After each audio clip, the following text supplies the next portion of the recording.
conversation with Dr. Asha Jesudoss. Asha is a Fulbright Fellow, a PhD in linguistics from Jawaharlal Nehru University in Delhi. He teaches at various universities, Delhi University, his alma mater, JNU, IIT Delhi, IIT Vadodara, IIM Jammu, South Asian universities, Jamia Millia Islamia, and many such others. He teaches communication, research, and ethics. The bit we're going to talk about today is that he is the executive committee member of the Delhi Animal Welfare Board.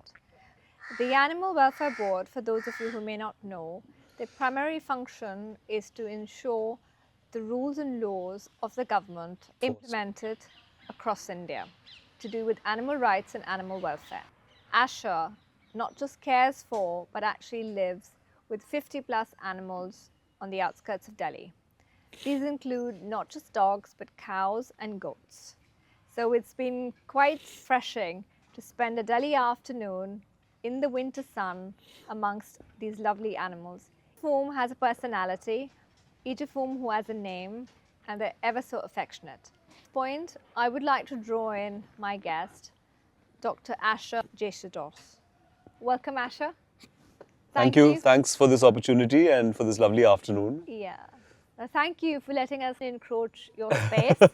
No, we're happy. We're happy to have people over. Yeah. We don't have too many visitors out here because we live so far away. Yeah. But it's nice to have people who are curious about the way we live and what we stand for, and especially those who are willing to take the message out into the larger world. Yeah. So thank you for that. My pleasure. It must be quite an experience, Asha, to live with so many animals. It's not just dogs, but you know, you've got cows, you've got goats who behave like dogs. Yeah. But like, what is your typical day when you wake up in the morning? To clean lots of pee and poop to start with. I think that's the first thing that we do, because you know, with so many animals, you know, what people don't realize is you know, keeping the place clean and sanitized is extremely challenging, and we've got a bunch of people who come here in the morning and help us. Now they'll be back in the evening. Right. So we're very grateful that, you know, the people from around the village, they come and help us keep these animals healthy, to feed them, to walk them, to nurture them, to give them their medication when they're not well. So that's basically what happens. We start the day by cleaning, and then we feed them. We feed the large animals, the cows and the goats first, and then we take the dogs for a walk, and then the goats go for a walk, and then the dogs eat. And that's basically like the 8 a.m. to 12 p.m. kind of space. After which, between 12 to 4 is when you see that everyone's kind of relaxing. We have a terrace where there's a lot of sunlight, so the dogs go up there, and the cows come out here. The goats are out there at the back. It's a home. I won't even. I mean, it's becoming a shelter, but it's still a home. So we want to ensure that, you know, every animal that lives here gets the care that any animal at home would get, and for it to not become a shelter, because the connotations of a shelter are quite problematic, you know, because the amount of care that animals get there is very limited, and the welfare is also limited, right? So we ensure that, you know, all the animals that live amongst us have a fairly high standard of welfare. Of course, we cannot give them absolutely home-like attention, but we try to keep it as close as possible, given the very large number of animals that live here. I have to say two things to my viewers. As pretty and as romantic this may look, that you've got, you know, so many animals and he's living with them, it isn't an easy job. And I'm saying that from personal experience. I've got many indie cats that I have rescued who live with me, and that's hard work. And for Asha to have 50 plus animals is not easy. The dogs get into a fight, you know, they get into a bad mood, and they're not all of them are physically abled. Some of them are suffering from illnesses, some of them have got maggot wounds, some of them are aged, then they've got personality issues. So it's not so easy to be maintaining shelters or space with so many animals, it takes a lot of hard work, not just finances, not just manpower, but it's also very, very emotionally demanding. So I think people need to understand and realize the sort of hard work, energy, and patience that goes. It's almost like, you know, it's beyond dedication, it's beyond commitment. It's like a sadhana, as they say, like a spiritual practice, because it's definitely not easy. And these animals want not just food and care, but they want love, they want your time. So, you know, I think we need to really appreciate the sort of work people are doing, how hard it is, what a toll it takes. I doubt, Asha, you have a life outside of this, because you know, there's just not many hours in a day, and with so many animals, taking care of them, giving them your time, as I don't know if they covered in the frame, and you will see towards the end of the podcast photos with cows and dogs, because they're all around Asha, they need him all the time. So I think it's phenomenal what you're doing, and I know these compliments are not going to help you, because it doesn't lessen the work that you've got or provide for this financial support, etc. But no, but I mean, I'm just grateful that I have people to help me, like, and I have to travel to train, because you know I have to earn money to kind of run this place as well. yeah, So there are people who kind of support the place, and we've got cameras installed everywhere, so I'm kind of watching it wherever I am, you know, just to ensure that there are no lapses. Because that's one of the primary challenges when in any setting where there are animals, where you know the person who's passionate about it, when they're removed from the area, Yes. things tend to slip. And Yes. animals can't talk. Animals can't really complain and Correct. tell you like, oh, I didn't get food today, or you know, I've got something happening in my tummy, or you know, I've got this headache or whatever. They can't tell you. Even if they try to, we don't understand them. And they're, like you said, they're absolutely sentient beings. You know, they're as sentient as we are. They feel the same amount of happiness, joy, care, pain, jealousy. You know, all those feelings that Yeah. we feel, each of Yeah. them feel.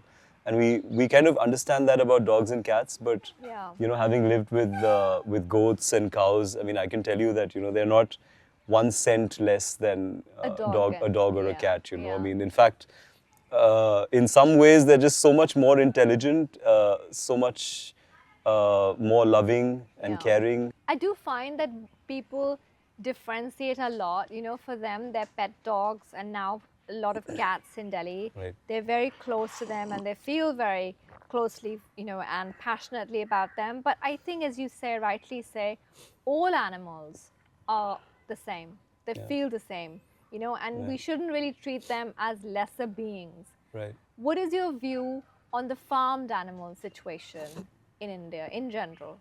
Because you've been in this space for a long time. What are you seeing? Right. So, I mean, most of the work that we do, and that's the reason, you know, I kind of, like, while I spend about 4 hours in the morning, you know, with the animals just to ensure that everyone's fine, most of my day goes outside, where I'm actually in the field visiting, you know, dairy units or poultry farms, or just sitting in our office writing letters to various departments, trying to get to work with the Ministry of Education to try and get a lot of these things into the textbooks, you know, because our national education policy talks about these things on paper, but we don't see those in the textbook. So we're trying to advocate for that, to find representation. You know, something as simple as, you know, we've all grown up to read in our textbooks कि गाय हमें दूध देती है. I mean, I just want to flip that narrative just a little bit. Of course, you know, talking about all the exploitation that happens is probably not very age appropriate. But instead of, say, we could just flip the script a little bit by, instead of saying गाय हमें दूध लेती है, हम गाय से दूध लेते हैं. You know, so you kind of flip the doer and flip the verb. Because that's exactly what's happening. Because no cow is really coming to you and giving you the milk. Right? It's not for us. It's not no. for us, first of all. Yes. Yeah. So Yeah. it's actually meant for the calf, and I mean, some of us know what happens to the calf, some of us don't. So, I mean, let's go category-wise, like, because farmed animals, and I'm glad that you took the word. You used the word farmed and not farm, because many people say farm animals, and it kind of brings the image that, you know, animals are living in huge farms, but that's not the right word. It's farmed animals, right? So linguistically, it's a big difference, because you're farming them, which means you're kind of using them for their products. So you're kind of exploiting them. You're kind of raising them for your needs, right? And so that's where the problems arise. If you talk about cows, I think they're probably, when you leave out dogs and cats, of course, in the Indian context, they're probably the luckiest of all the farmed animals, but even then, not so much, because you find that the biggest problem is abandonment. The whole impregnation process is a problem, right? Because here we've got Goro is a young male and Kamo is a female.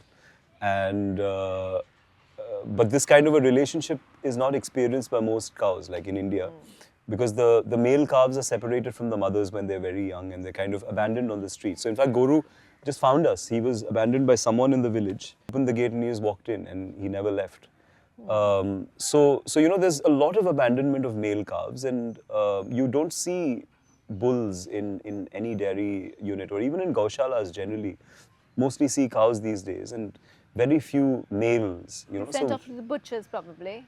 We don't know. I mean, like, so in the sense that officially you can't slaughter a cow or its progeny in most Indian states, except for Kerala and a couple of other states in India.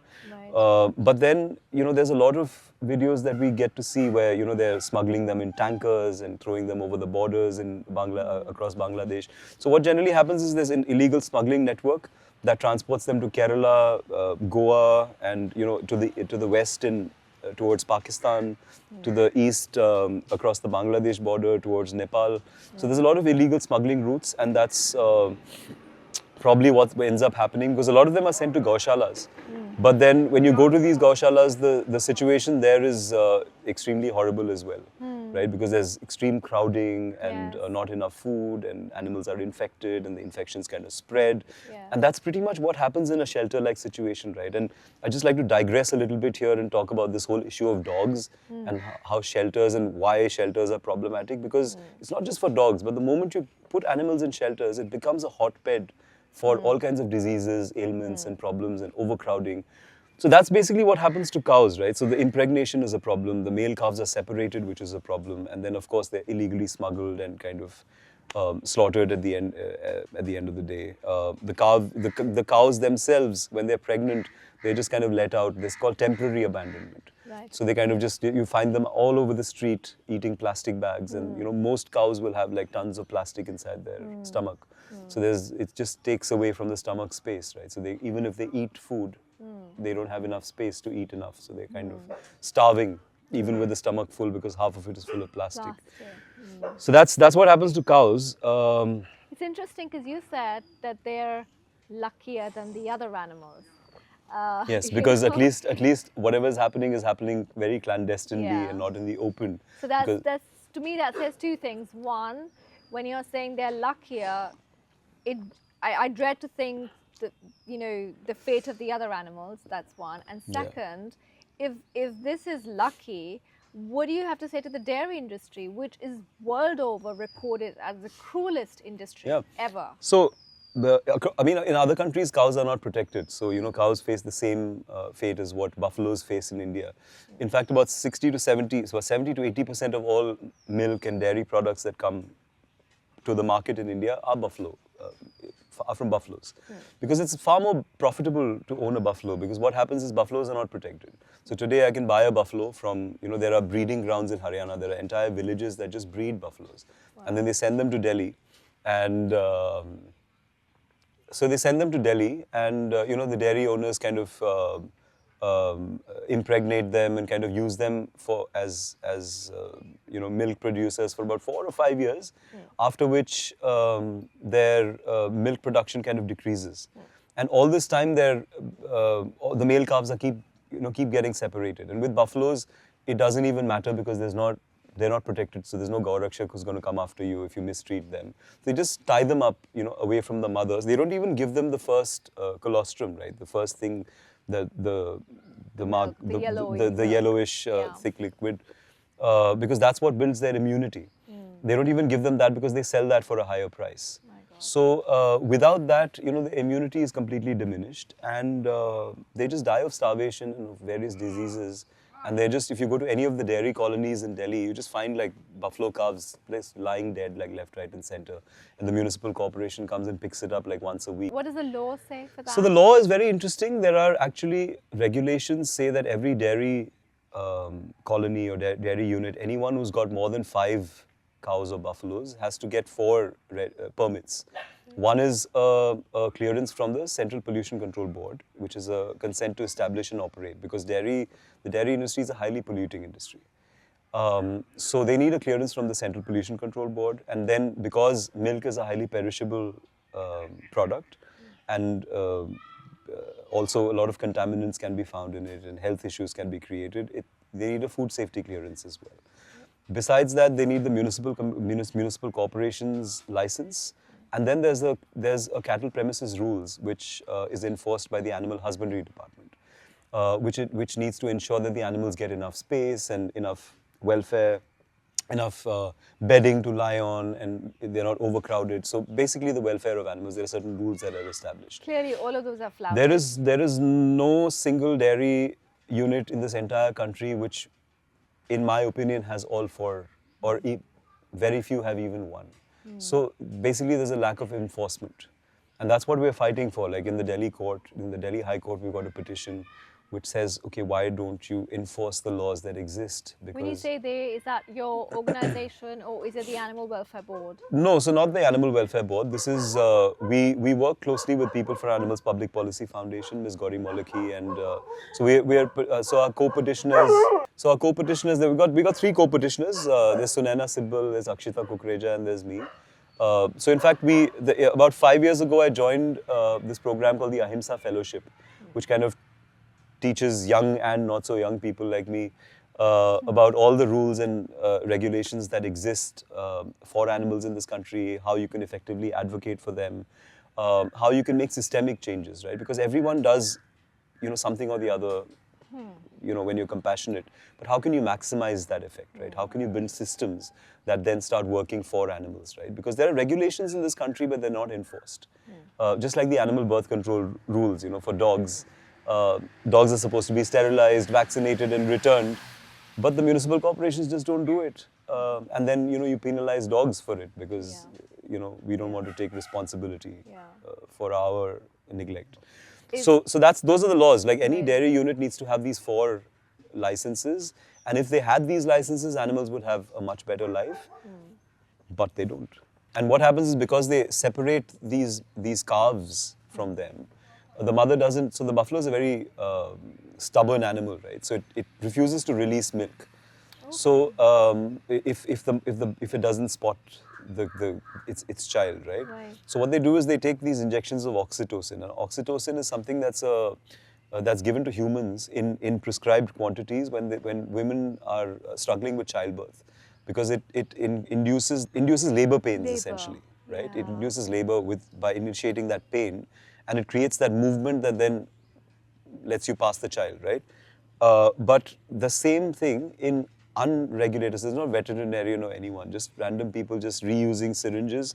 And these are all spuriously manufactured oxytocin bottles, right? Not even like the legit ones that are available. And they do this like twice a day, because just to induce those pains so she can't hold the milk up. And then they just release it. It's widespread everywhere, and it's illegal again. It's terribly painful. Terribly painful. And then they do this for 5 years, and they're living in absolutely overcrowded conditions, in their own filth, in their own poop.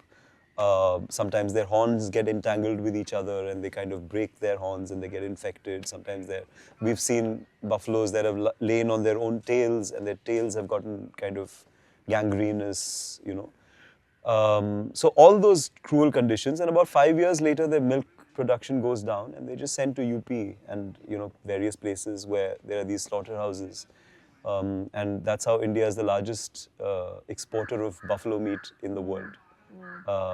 So it's basically anyone who is a vegetarian for ethical reasons, for humanitarian reasons, for compassionate reasons, needs to realize that if you're drinking milk, you're just not helping the cause, because you're just kind of funding the life of that animal. So while that animal is raised, the slaughter industry is getting a ready-made, real-life, large animal Whereas in other countries, they actually have to raise them themselves and invest that kind of money. But here, it's just ready-made.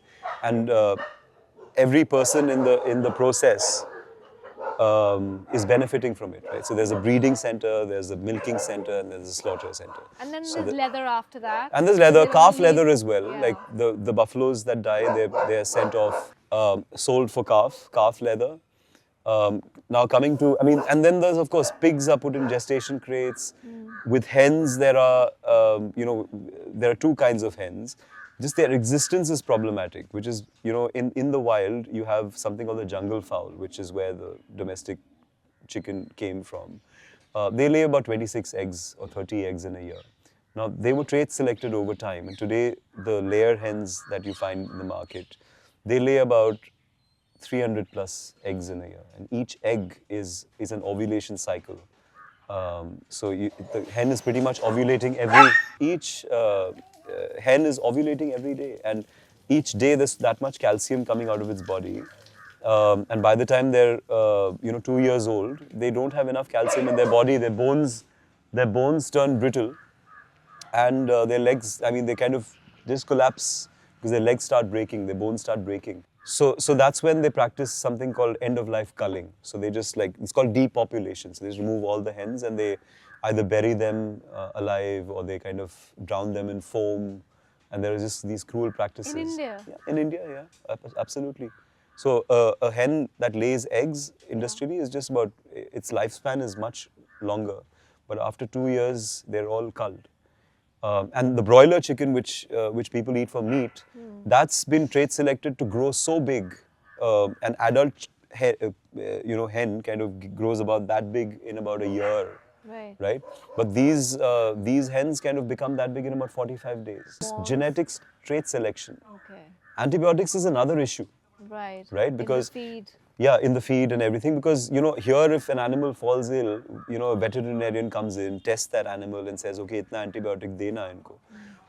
But over there where you've got 10,000 hens, you're not going to test every animal, right? Or fish, for example, in fish farming, this aquaculture ponds, there are 50,000, 1 lakh, 2 lakh, 10 lakh fish in large ponds. You can't take out one fish and check its temperature and see if it's ill. So you just throw antibiotics in the water, and that's what you do for poultry as well. And it's one of the leading causes for AMR, which is antimicrobial resistance. It's supposed to be one of the biggest threats to humanity by 2030, because all the 6th generation of antibiotics that are going on right now will all be rendered ineffective if these superbugs come in, and then we're going to be taken 200 years back in medicine. Simple cough and cold like this would start killing people again. And this is all happening because of what's happening in the animal husbandry industry mainly, right? Besides people taking unprescribed antibiotics as well. Yeah. But yeah. Sorry for the interruption. So no, that's not.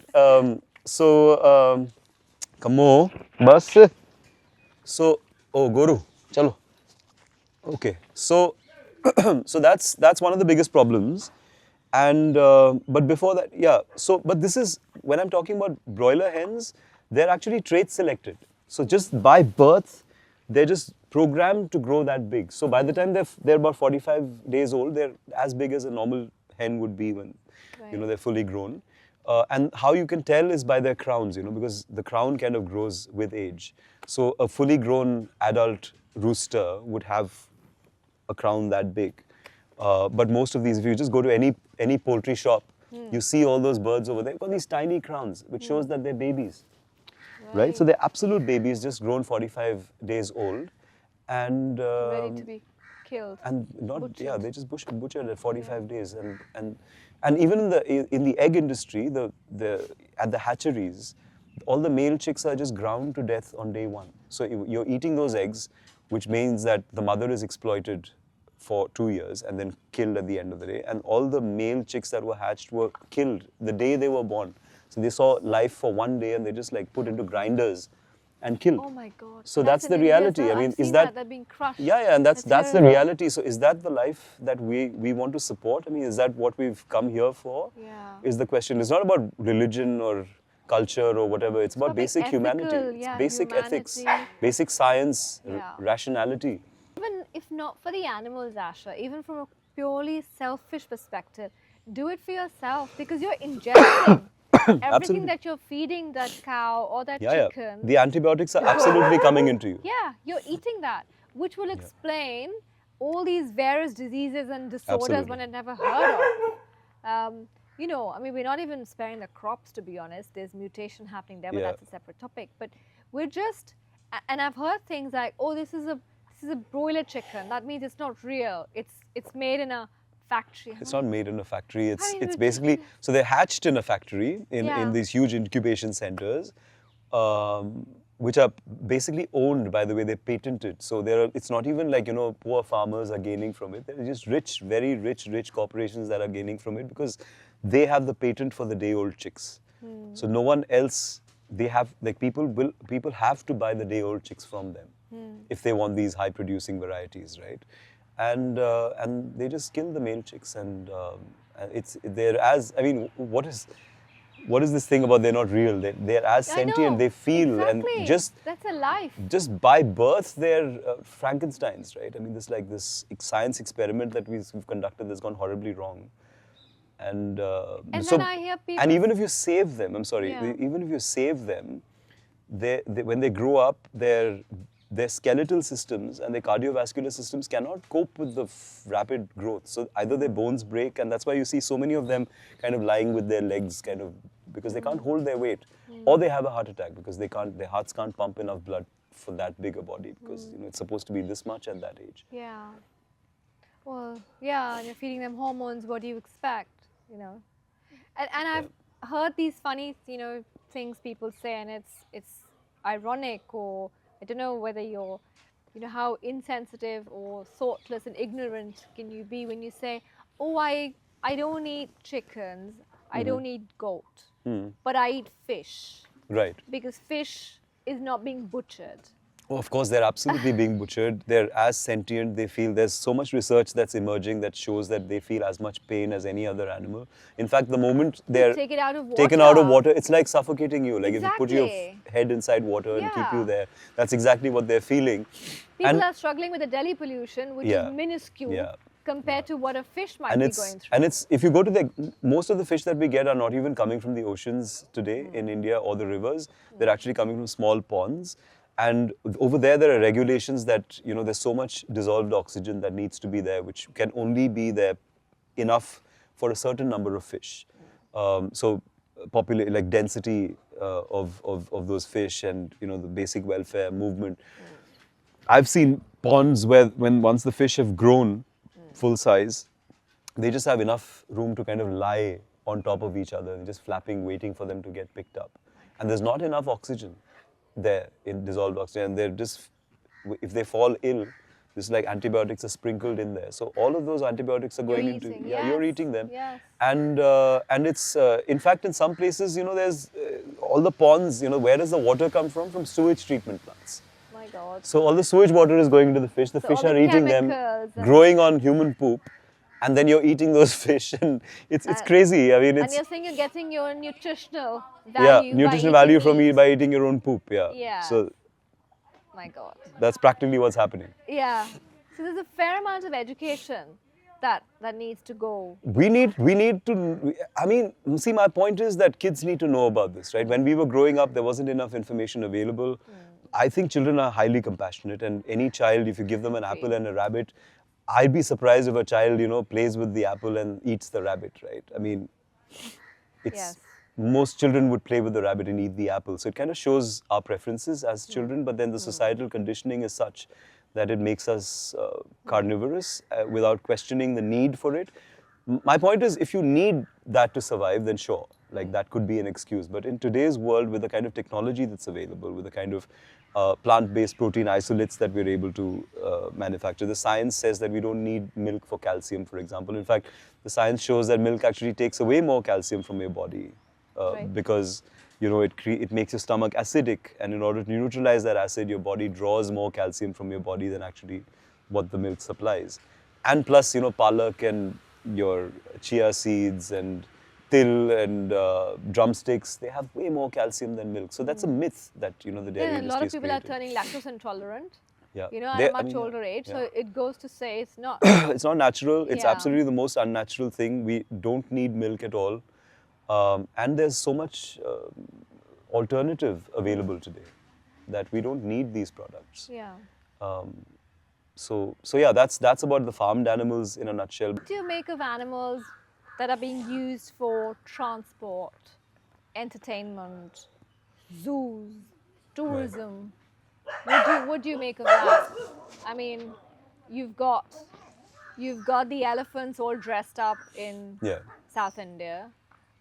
You've got North India and Central India using horses for wedding processions. Right. You still got donkeys being abused to carry loads of weight. Right. You've got the mules in Uttarakhand and similar, you know, religious destinations Right. that are being, I mean, there were horrific, cruel videos that were coming up where they Right. were showing that they were giving drugs, substance, you know, Yeah. to the mules Yeah. to get them to keep going. And when they would collapse, there was the video I saw where you know, the guy lit a fire to get him to stand. Yeah.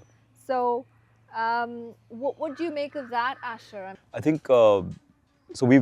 We've done a lot of work in Vaishno Devi and Uttarakhand.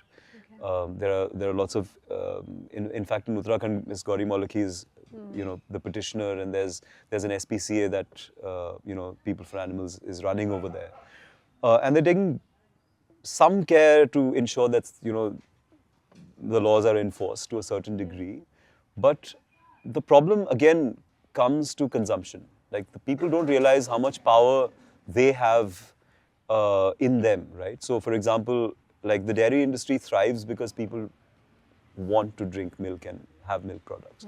Similarly, there are wedding horses in Delhi because people want to have horses in their weddings. If everyone says no, we just do it in vintage vehicles or just whatever, like a Royal Enfield or something. I mean, it would just kind of, there'd be no reason for people to buy these horses and exploit them. Similarly, when you go for pilgrimages, there are so many new technologies. There are e-rickshaws that have come in Vaishno Devi. There are ropeways that have come up in Uttarakhand. There are helicopter rides. There are multiple ways to go up there. Of course, the best way is to just climb up because that's your devotion, right? That's Yeah.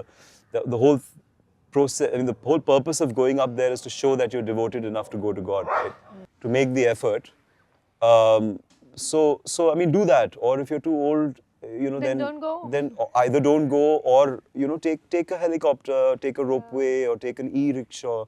But don't climb on an animal. You're just probably going to.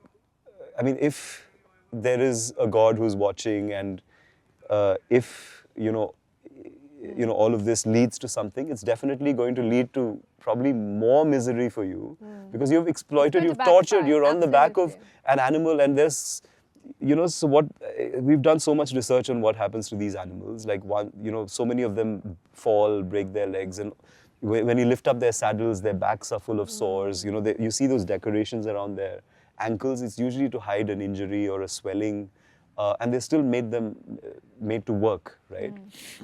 And then once they kind of get critically ill, they're either abandoned very far away next to a landfill where they just eat plastic and die, or they're just thrown off a cliff and killed because these animals are insured. And when they die, they just take their carcasses and get a new animal, and that entire industry my is Lord. funded.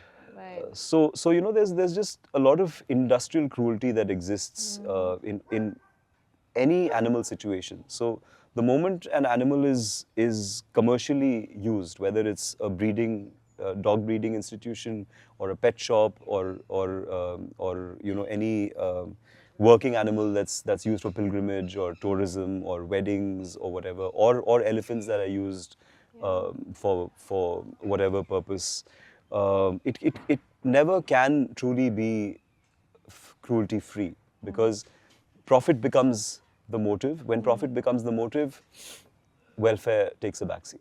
Yeah. So I think we must all find ways to question. Like, I mean, one thing that we do in schools, like when we do workshops with them, is to do an audit, like a lifestyle audit of what are the various products that we're using, not just food, but you know the clothing that we wear and the products, the cosmetics that we wear. Were they tested on animals? And how can we change things around us? So each of us can at least make a little bit of an improvement to the demand. And if enough people are doing this, then I'm pretty sure that very soon, or I don't know, like depending on how many people do it, we can definitely see a decline. movement towards Yeah. alternatives, right? Rather than kind of all these industries that are depending on animals for survival. You're right. I mean, because there's demand, there's supply. Of course. Right? That's the basic So, principle of economics, yeah, right? I mean, all this production happens only because there is demand. Demand. Yeah. And the fashion industry as well. Yeah. One of the cruelest, you've got fur farms and you've got, like you mentioned, Leather, makeup yeah. and leather and All kinds of leather, like alligator leather, yeah, crocodile leather, I mean, like snake skin leather, I mean, and all of that. There's Yeah. just no end to it.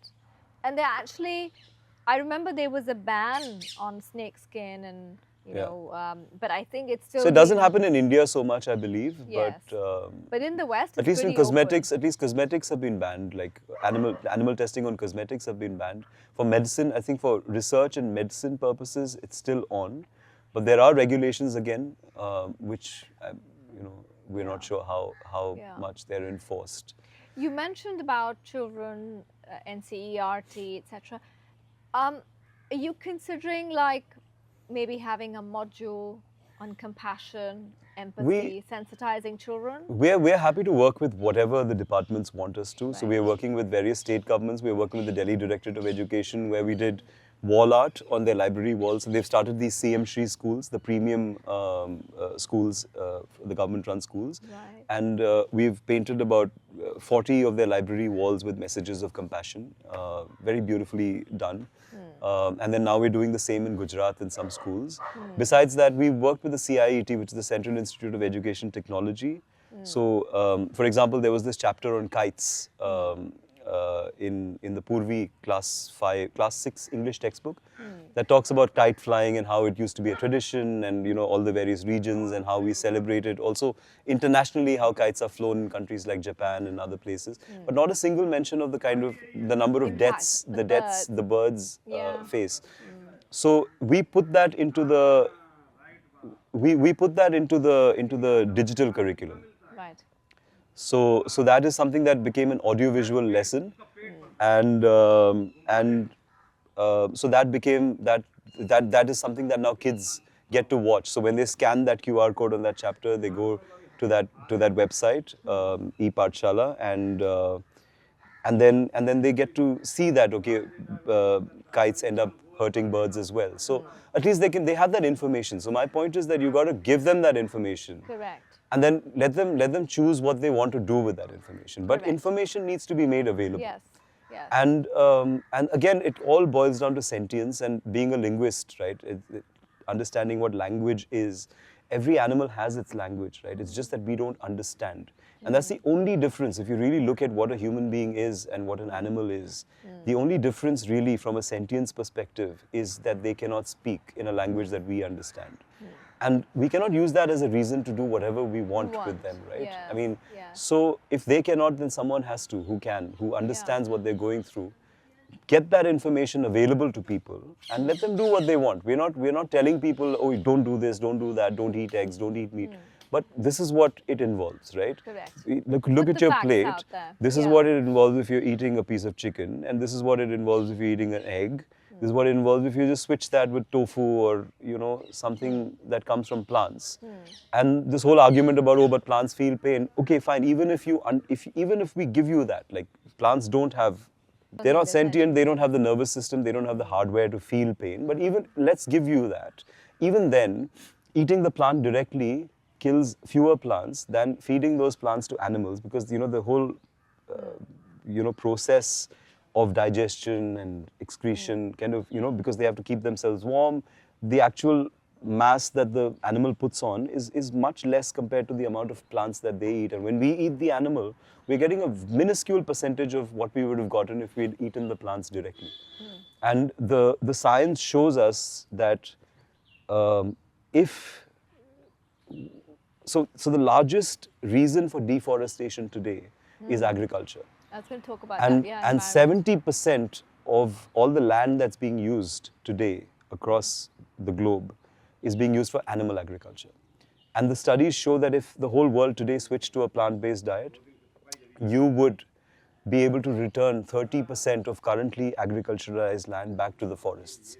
Right. So the solution is right there And to the all the CO2 problems. emissions? CO2 emissions, everything. Yeah. CO2 emissions, water use, land use, deforestation, climate change, your pollution levels, right? Your global warming, your carbon, whatever, what do you call them? The The carbon methane, carbon, what are Yeah. those? Like the greenhouse gases, Yeah. gas emissions. All of these, animal husbandry is one of the leading causes. So if you look at the World Economic Forum's list of top 10 risks that humans face in the next 10 years, all those problems come from at some level with So even if you don't care for animal suffering, do it for yourself. do it for the yourself, do pollution, it for the climate planet. change. So yeah, so it's like, I mean, so if you look at the World Economic Forum's list of top 10 risks that are faced by humanity, maybe 5 or 6 of them are caused because of agriculture. Or at least they're in the top 5 contributors to those problems. Right. So if you really want to, like, you know, I mean, like, there's so many people who say, oh, cutting trees is bad, and you care about deforestation. But you can't really stop other people from cutting trees.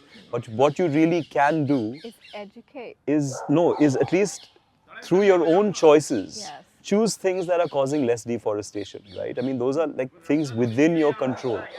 So I mean, if you focus on things that you can control, at least you've done your part. Correct. And then You of do course, yeah. of course, you educate and create awareness or whatever. Yeah. But you know, it's funny when people care about animals and they're still eating meat. I mean, you're like, Yeah, I'm a dog lover. I love my dogs, but I still eat meat. yeah. That's what you hear a lot, right? Yeah. It's just, I mean, cognitive dissonance is what we call it. Like we kind of shut ourselves down to things that we don't want to I think question or we don't have answers it's deliberate ignorance. Yeah. Because I eat chicken, but I don't eat any other meat because it's Yeah, but chicken then- is small because as if it's made of plastic. Yeah. Or I eat chicken and goat, but I don't eat a horse. I don't eat any other animal.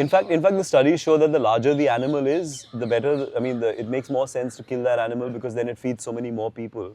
But you just kill one sentient being, right? The smaller the animal is, you've got to kill like so many of them. Yeah. So that argument really doesn't work. I mean, at the end of the day, just don't kill anyone. Correct. And then you they're know. also talking about, you know, we eat eggs and we eat chickens, but they're organically farmed. What does that even mean? That's like greenwashing to the core, right? Because organic farming, what does that even mean? I don't even know what that means, and neither does the industry because the definitions are so poor. Yeah. And you know, this whole free range thing, you know, they say, oh, we eat free range. So, you know, when you talk about welfare, like when you talk about animal welfare, there are like 3 stages of animal welfare. Right. There's your minimal welfare, there's poor welfare, there's higher welfare. Minimal welfare are the standards that are established, right? Because the government says, okay, this is at least this much welfare needs to be given. Now, what is that this much welfare? It's like maybe like for battery cages, for example, it's like an A4 size sheet paper per hen. So a hen for its entire life gets to live in an A4 size sheet. That's that's your minimal welfare. Standard. But the reality is poor welfare. There's like, you say 4 hens would be in a particular cage that big. Farmers would put in 6 or probably. 8. Well, 40 wouldn't fit, Yeah. but they could probably do that if if they would. they would. Yeah. But they would put as many as, and so these birds can't even spread their wings. And they're sitting on those wired meshes. They're pooping one on top of the other. They can't even turn around, and that's their life. And they're just laying eggs, and they're fed from one end, and they're laying eggs from the other. This just goes into a conveyor belt, and that's their life. And then finally, 2 years later, removed and culled. Yeah. So I firmly believe, Asha, I know kids for sure, if you would teach them, you know, empathy, compassion, tell them about the food chain, how meat is procured from the animal to their plate, I'm confident they would quit. They would not even consider. Because Absolutely. children by and large, I find, more than adults, have a lot of empathy and compassion in them. definitely. You know, because they're the purest form. Definitely. So they I think see we're born with a lot of With that. compassion. And at some point, you know, all the things that happen to us, there are many things that we're born with and some things are buried, right? Yeah. So it's like one of the definitions of education is to ignite things from within. Because it's not always about understanding the world or getting information, but sometimes there Yeah. are things from within you ignite. Also, if you see all the cartoons that they have for children, most of them are with animals. Yeah. You know, there's Peppa Pig. All the and toys their that we have, you know, your toys. teddy bears and your Yeah, dogs they're and your animals. So animals. that means kids love animals. Yeah. But then you're not telling them how the meat is appearing on their plate, Yeah. right? And, I think there's even- also this fallacy of, you know, like when I tried quitting meat in class 2, my parents kind of said that, you know, that's the only source of protein that you get, and you've got to yes. like have dal instead. And Yes. they fed me like boiled dal for like many, many days. Like, So that you would be put off. Yeah, and say, yeah. No, I want my chicken. So you know, so that those kind of things also happen. Like parents don't have enough knowledge, and kids, of course, you know, they're very vulnerable and can easily be kind of misinformed. Yeah. And the biggest myth, as you said, is nutritional deficiency. That's what's told to you. That you would, and you know, it's just the science is very clear now. You just need like a few supplements. Like, you know, supplements are things that anyone takes. Right? anyway needs. Even with your meat. Because with the kind of lifestyles we have, like B12 is something that even non-vegetarians are deficient in these days. So, and there are ways to get that, right? Your fermented foods like idlis, dosas, and things like that, they have a lot of B12. Pickle has B12, you know. So you kind of find ways to just ensure that you're planning your diet properly, and then you don't need animal products at all. Personally, I also feel, Asha, if you take an adult to a butcher, even they would not be able to eat meat. Or to a dairy farm. Yeah, it's Just take someone to like one of the dairy colonies in Delhi, and then like, you know, actually I turned vegan about 5 years ago. Right. And I was kind of tapering off and kind of questioning that, you know, my argument was, but this can be ethically done. Like, you know, you can have milk produced ethically. So it's the government's responsibility to ensure that they do it ethically. I'm just drinking whatever. But then you go and then you look at these dairy units and you realize that the scale is so much. We're populated so much that in order to get that entire supply, the number of animals that need to be farmed are so large that it's impossible to give them welfare. And once I looked at that buffalo in her eyes, I couldn't go back and then say, okay, I don't care, like this is not my responsibility. Earlier, you know, we didn't have these high rises so much, and we had smaller houses. We were like not so urbanized. We had animals living around us, so we were kind of more connected. I grew up with so many animals around me, and especially when I went to my grandfather's place, like my grandaunt had like maybe 40 different types of animals, like ducks and geese and squirrels and cows and buffaloes, and like, and I would like go interact with each one of them, and she would kind of have a name for everyone. And so that doesn't happen today. Like, kids don't even like meet animals, you know. And then now, I mean, they're taken to zoos, which again is something I don't think is the right thing to do. That's also and the only animals that are left around us are the cats and dogs, and now they want to remove them as well. And then like, where do we get compassion from? Like, how do you teach a kid compassion? Yes, You're just going to be this completely dissociated, No, and this isolated. obsession that you have. I met this guy outside a pet store in Khan Market, and he was looking to purchase a very fancy breed. Yeah. And I was like, what's wrong with the Indian dogs? And he said to me, which I was taken aback, he said, they're ugly. Yeah. And I was like, but you're Indian yourself. I have no problem with aping the West or learning best practices. Best from practices the rest for of the sure. world. But dissing your own. I mean, spirituality, Ayurveda, Ahimsa. yoga. We taught the world ahimsa, and now we're forgetting what it means. All of this is coming from India. So there's a lot that India has to offer, including the Indies. They're sturdy. They hardly fall sick. You know. And their age spans, you know, now Shadow, for example, is a friend's dog that, you know, is living with us. He's just 12 years old, and you know, he's already kind of he's got diabetes now, and he's got so many issues. He's a Dalmatian. Yeah. And our Indies, you know, they're like 15, 16, I hardly and hear them you know, they're having, like absolutely when I go running to the, around. Yeah, and I go to the vet. I hardly hear any of them having kidney issues or liver issues or cancer. They do, but rare. Much later in life. Because there's much so much later. of inbreeding with these pedigrees Absolutely. that they bring. The breeding industry is, I mean, we've got like petitions going on in the Delhi High Court on the dog breeders and the pet shops as well.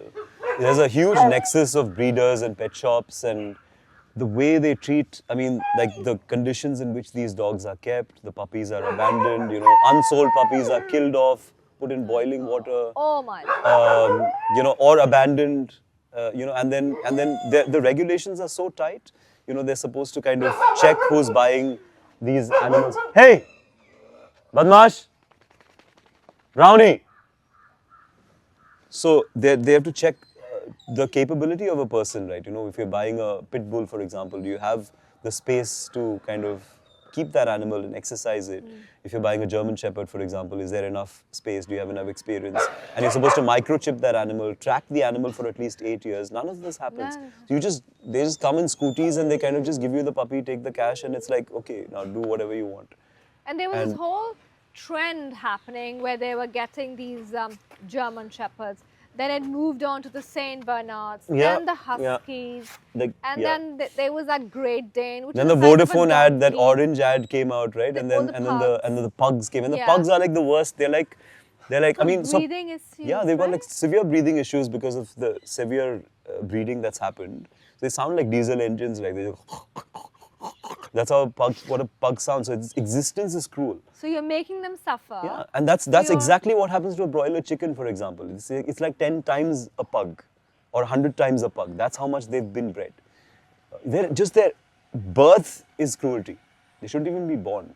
And also, like, with so many animals, like, you know, around us on the street, we know that India has a dog population problem. It's overpopulated. Now, why in your right senses would you promote an industry that brings in more dogs consciously? So, in fact, dog breeding should be, I mean, it's, Exactly. And there's a country in I don't know whether it's Norway or another country where they've put a ban that you cannot purchase yeah. any puppy Yeah, you have to- unless you just have recently, I think, Yes, unless you've taken up all the ones in shelters. Yeah. Right? Yeah. So I don't see this whole thing about, firstly, why do we have strays? We shouldn't really be having strays. They should all be adopted. Why have we not kept our own indies? So the study says that, you know, if 3% of people adopt an Indian dog, Sorted. it's sorted. You don't have any dogs What in a the street. small but number, I think 3%. yeah, 3%. But then you're not even doing that. But the thing is that, you know, even if they're on the street, you know, I think that's a narrative that we need to counter, which is that, you know, many people feel that the dog numbers are the problem. The dog numbers are not the problem. The problem is the bite instances where conflict arises and rabies instances. Those are the big problems. Now, how community dogs help, like how this animal birth control helps, is you take dogs, you vaccinate them, you sterilize them, you return them to the same Back, locality. yes.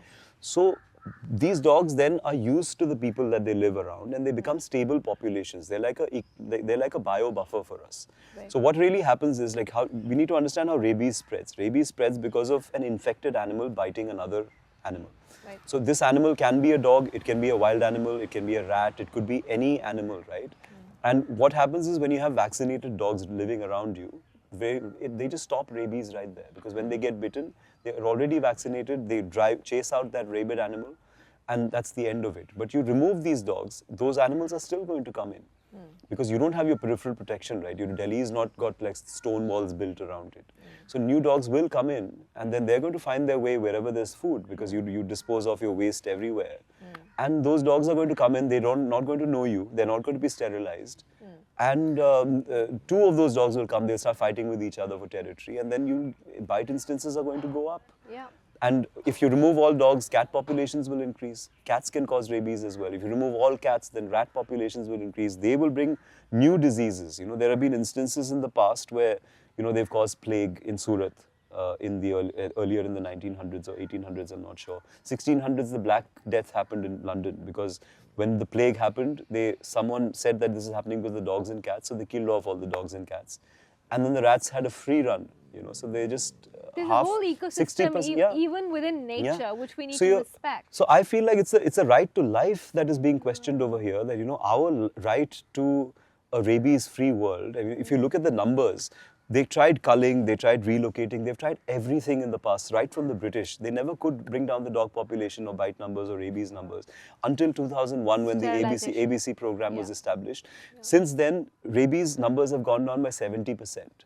Dog bite numbers have gone down by 50%. How has it happened? Because we're creating stable populations around us. And these are called community dogs. They keep out the other animals, including other new dogs. They protect the population. But because some people are cruel to them, some people end up hitting them with sticks, and then old people start walking with sticks, and, you know, they react. Or, you know, cars are crushing their siblings and Yeah. whatever. So then they kind of start chasing cars. Yeah. or someone kicks them, so they start looking at legs as, you know, Yeah. a problem. I mean, we have car accidents. We haven't banned the cars. Of course. You know, I mean, and this this is whole, and the number of dogs that are biting are very, very few. You know, it's like the media hype and this whole narrative by some mischief mongers one has made it. isolated incident here They're or isolated incidents. They're just kind of compiling them and making it look like, look, idhar bhi ho raha hai, udhar bhi ho raha hai. But kitne ho rahe hain? Yaar, 100 cases honge. But look at the number of dogs. Look at the number of positive relationships. There've been so many surveys that were conducted, proper surveys as well as newspaper surveys, and most of them indicate that about 80 to 90% of human-dog interactions are either positive or neutral. Only 10% or 15% are problematic. Yeah. But they've kind of inflated it to look like it's such this huge population. Right now, I know what I need to do for rabies, right? It's unfortunate that people die sometimes because they don't take precautions, or, you know, they don't understand how to treat themselves. But the science is very clear about what to do if an animal bites you, if a dog bites you. But tomorrow, if a novel disease comes in and we don't have a solution for it, we may end up in another COVID-like situation. And that's what we're just being so short-sighted right now, and it's highly problematic that, you know, even the justice system of India is kind of getting swayed by these narratives, and we're hoping against hope, and we're actually confident still that sooner or later they will listen to reason, because they absolutely have to. Otherwise, we're just setting us up for disaster, setting humanity up for disaster. So that's what I mean, Asha, that if we sterilize, vaccinate, feed, and maybe have little, you know, independent huts or little houses for them scattered to protect them from harsh weather, that's enough. We don't need to pick them up and take them to shelters. No, not at all. That's just absolutely wrong for the animal. Look, see, I mean, this is a shelter, right? Yeah. And we take it's so much care. difficult. This is just 50 animals. Yeah. And we struggle so much to give them a good life. Imagine, and this is because we are passionate, right? Yeah. And imagine a shelter where there's no passion involved. You just employed some people. Where are you going to get the trained staff? Where are you going to get the land? And we're not talking about 50 dogs. We're not talking about 500, not 5,000, 50,000, 5 lakh dogs. Where? Well, where's the land? Where's the land? Where's with? the money going to come from? Where's the food going to come from? Who's going to make the food? Where's the kitchen? You know, who's going to make sure the quality is good? Where is the Who's going to trained monitor whether the dog... trained staff? Yeah. Veterinarians? Because diseases are going to spread, right? Yeah. Every day over here, we, you know, do a round to see what's happening to which dog. And then, you know, if there's a serious infection, then, you know, a paravet comes in, or if something more serious, then we take the dogs to CGS, which is right next door. So all those things have to be done, right? And who's going to do that in a shelter? And you don't know what kind of diseases are going to kind of start emerging from these shelters, because the moment you put large numbers of any animal in a small space, it's going to be a hotbed for diseases. A lot of dogs are going to die.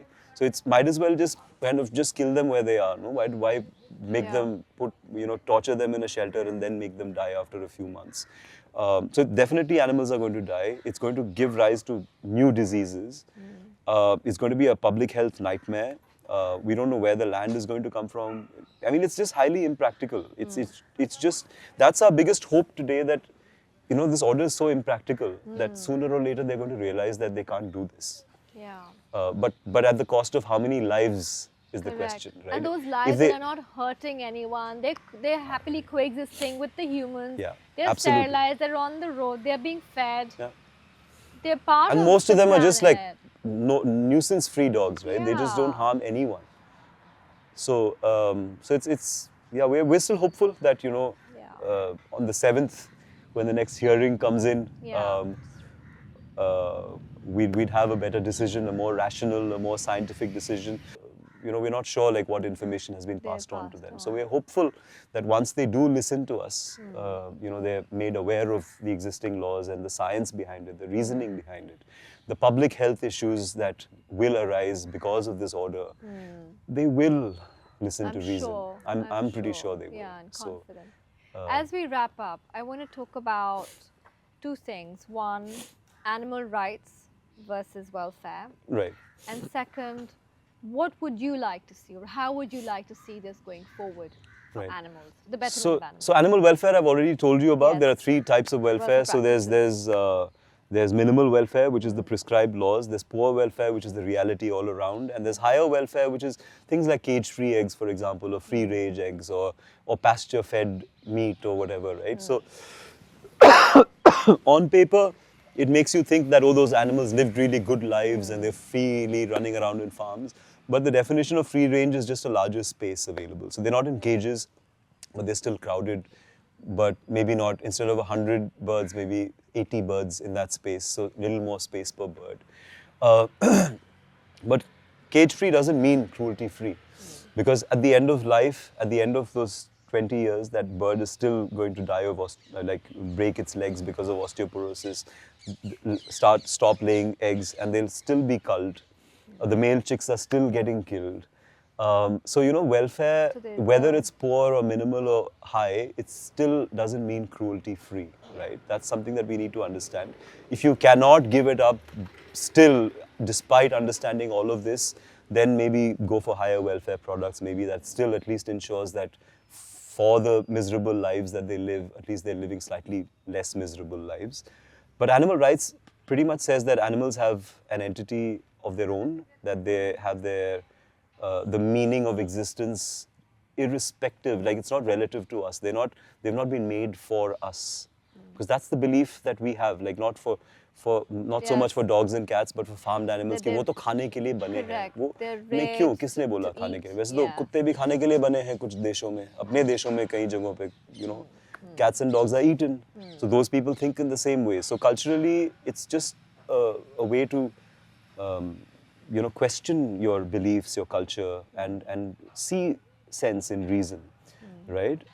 So animal rights is basically just not using any animal product, because you know that the moment they're commercialized, maybe you can have a system where you don't torture your animals and you still kind of get that milk. But even then, mathematically, it's impossible, because you have one cow today, you make it pregnant, you have 2 the next year, 3 the next, 4 the next year, 8 the next year, and it keeps exponentially multiplying. How many cows can you keep, you know? So you end up selling it. The person who's buying it, what is he going to do with it? To the butchers eventually. Absolutely. Yeah. So there's no humane and ethical way of using an animal commercially with this in the scale that we're looking at.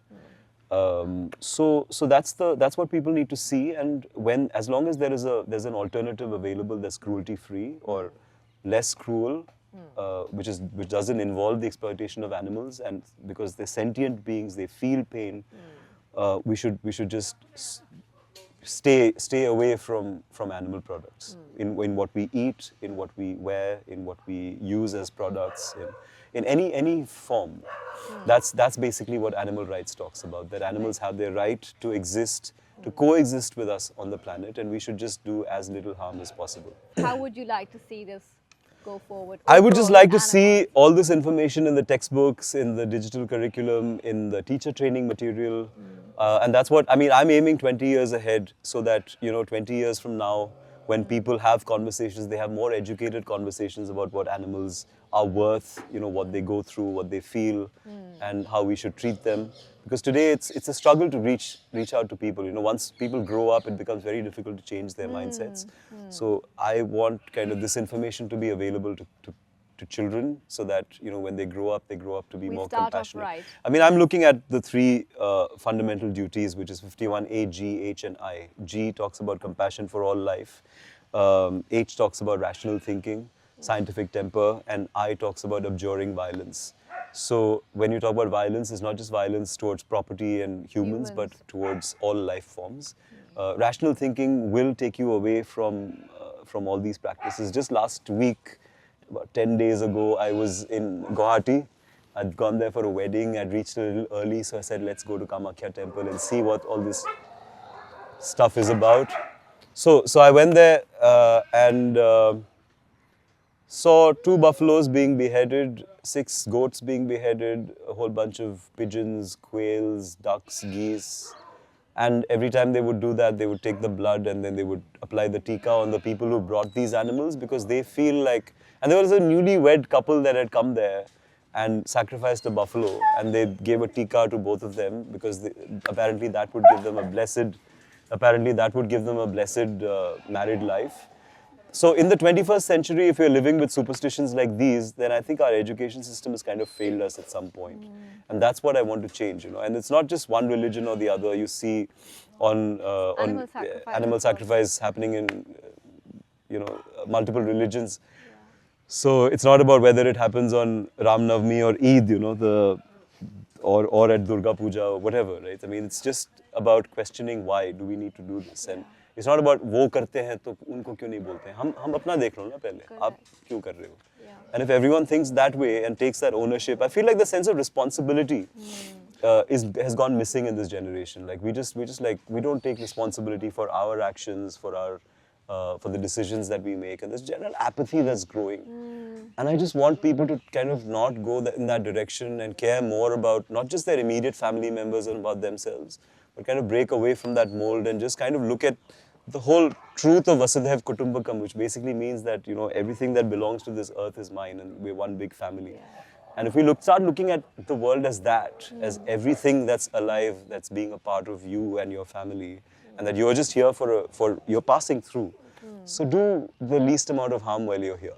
And I think that should be the philosophy that this next generation should grow up with. And I'm hopeful that, you know, we can kind of get some of this information through to them in the form of formal textbooks and information through teacher training, etc. And that's the way forward for me. Of course, we're trying to battle cruelty in the court through our policy systems and legislations, etc. But until and unless the people rise up in large numbers and start demanding these, until it becomes a political movement, where political parties start recognizing the need to bring these things into their agenda, when, you know, you can't be kind of calling yourself an animal-loving nation and still be the largest exporter of buffalo meat in the world. Well, Gandhiji said, and I can't remember the exact words, but I paraphrase it. He said, a country or a nation is known by the way it respects and treats its animals. Correct. Absolutely. So I think for a country like ours, where there's non-violence, it's ahimsa. We taught ahimsa to the world. Yes. We've forgotten what it means. And I think if we can just remember what it means, truly understand it and imbibe it in our life forms, that's all that we need. We don't need anything else. Thank you. Thank you very much, Thank you for your time. Thank you for having us. And, thank you for coming over and giving us this opportunity to spread the message. It's been lovely. Couldn't Thank have you. asked for a better afternoon. Thank you. Thank you so much. I can't bring myself to talk about animal rights and animal welfare without mentioning my former teacher, Sonia Ghosh. Sonia Ghosh is a well-known entity in Delhi and across India when it comes to animals. She's been working tirelessly and selflessly for over 3 decades in this space. Her contributions are immense, and I don't think a lot of the animal work that happens to protect animal rights would have happened if it wasn't for her hard work. From dogs to cats to monkeys, fighting court cases for monkeys, to donkeys, you name it. And Sonia Ghosh is always there.